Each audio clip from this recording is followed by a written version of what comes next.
Hi, everybody. This is Joseph P. Farrell with news and views from the Nefarium on Thursday, February 3rd, 2020. I'm in the midst of a blizzard like you would not believe. So if suddenly the power goes out and I disappear, do not fret. There is a bad storm where I'm at. Now, I have some house cleaning to take care of, and then we'll get to today's story, which I think you're going to find kind of interesting. Our next vid chat is a week from tomorrow on February 11th. And folks, these are going to be short format vid chats. They will last about 3 hours um, due to the obvious strain on the ticker. These will be the format where you send in your questions and comments right in the comments area. Now, you can't do that yet because I have not posted the vid chat. That will not post until probably next week or possibly this weekend.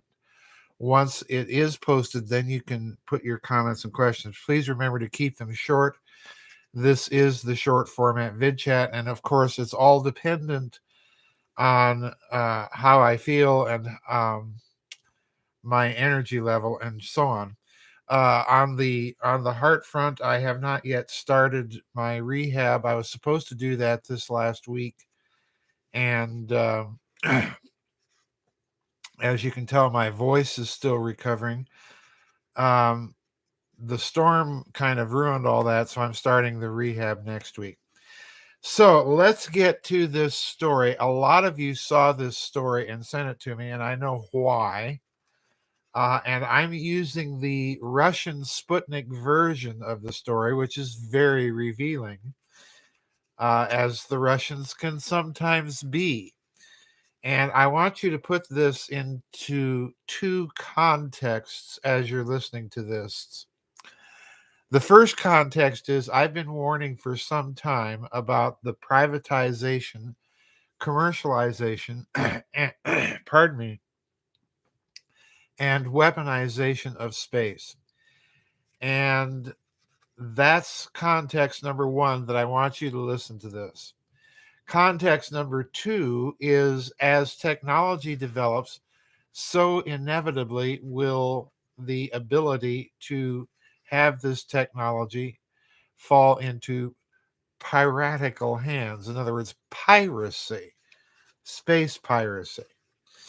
So, as you listen to this, think of the development of the technology needed for both of these things.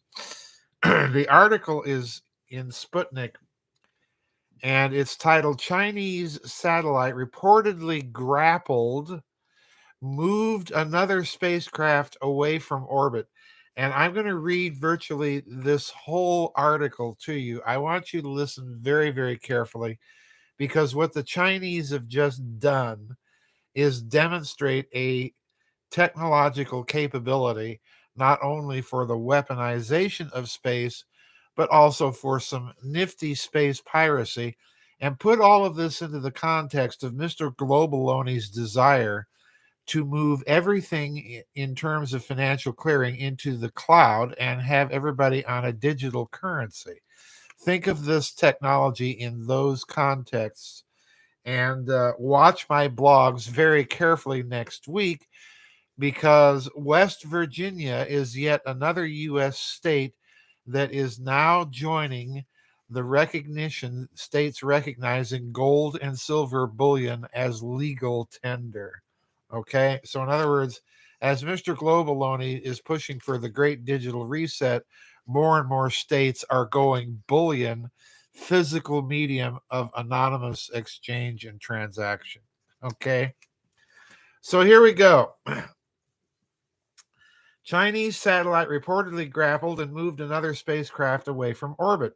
The event was discussed as part of a webinar on managing the risks of satellite close approaches in geostationary orbit, hosted by the Center for Strategic and International Studies and the Secure World Foundation earlier this week.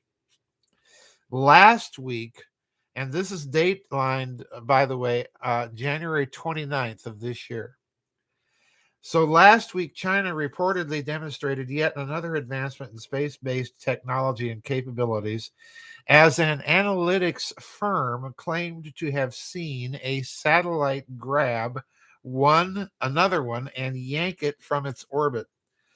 According to a breaking defense report on the event, China's Xinjiang 21 satellite, or SJ-21, vanished from view on January 22nd and resurfaced while performing a large maneuver to approach a dead Beidou navigation system satellite. The SJ-21 then yanked the Beidou from its orbit and deposited it in a graveyard orbit a few hundred kilometers away, where it is unlikely to interact with or collide with live satellites. So, in other words, we're just moving it. Okay. Now, if you can move it where it's unlikely to collide with other satellites, you can move a satellite where it's likely to collide with another satellite. And in that respect, I want you to remember that story a few years ago where a Russian and American satellite collided with each other. Now, here's the thing. At the time, neither country acknowledged that it was trying to target each other's satellites. So, in other words, someone moved one of those two countries' satellites into a position where it would collide with the other. Okay? So, in other words, this technology can be used, like all technologies, for good or ill. Continuing, graveyard orbit is typically classified as 300 kilometers above geostationary orbit, or around 36,000 kilometers above the ground. The information was reportedly presented by Brian Flewelling, chief architect for the Space Situational Awareness at Exoanalytic Solutions, who showed footage from the event. Skipping a paragraph, the latest tracking data acquired earlier this week from Exoanalytics telescopes shows the SJ-21 separating from the Beidou, leaving the latter in the eccentric super graveyard drift orbit, Flewelling told the outlet at the event. And please note, folks, this is a private company tracking a Chinese military satellite doing all of this. Isn't this great? I love it. To continue, quote, what we know for sure is what we can observe by its actions in space, the intent behind it, and what China plans to do with this technology is a more subjective assessment, unquote, he added. Continuing, the SJ-21 was reportedly supposed to, quote, test and verify space debris mitigation technologies, unquote, but the ability to shift satellites around signifies that China has alarming capabilities for orbital manipulation of other nations' satellites, according to American experts. And the final paragraph here, folks, the pièce de résistance, the cherry on the sundae. You're going to love this. Quote, an OSAM capable vehicle may ultimately be equipped with a 3D printer to generate new pieces for production in space, allowing space vehicles to achieve remarkable capabilities. The U.S. reportedly intends to launch a servicer satellite in 2025. So, in other words, 3D printers, yes, we can print up a little space debris of our own. Now, folks, what this means quite literally is not only, as this article points out, can they adjust orbits of satellites, but they can configure other nations' satellites' orbits and literally move things around.